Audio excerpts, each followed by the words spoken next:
This game is not very good.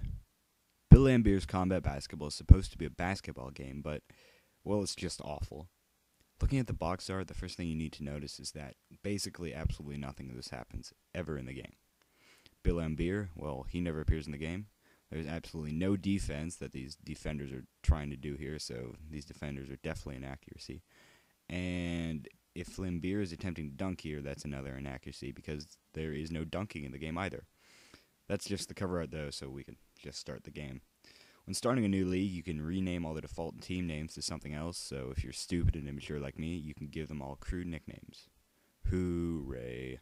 Now time for some short nitpicks that happen to be in convenient little bullet points. Moving your player is very, very stiff, and I mean really, really horribly stiff. It's kind of difficult to describe, but you will know what I mean if you ever try to play this game. Number 2, you only ever use 2 buttons for the entire game. And I'm not even lying here. On offense, to pass the ball, you use the B button, and to shoot the ball, you hold the R button, and then you press the B button.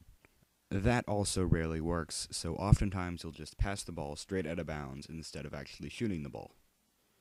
Defense, well, that's even more simplified than offense was. The B button does one thing, and that's tackle. No steals, no blocks, just tackling your opponent.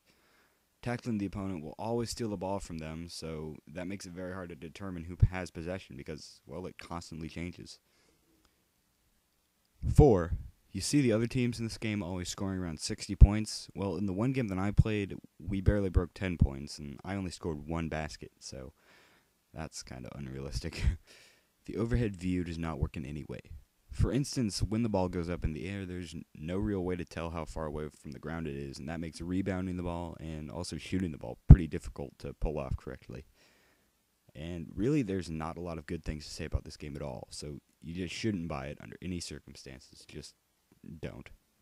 If you see it at a store, leave it there sitting on the shelf. If you want to play a bad game, I guess you can buy it, but I don't think anybody really needs to play a bad game.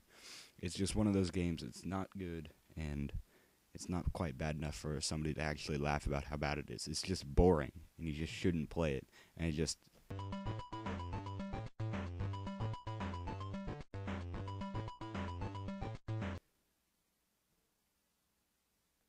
Oh, great. That guy's back. Alright, wonderful. Just please don't play this game.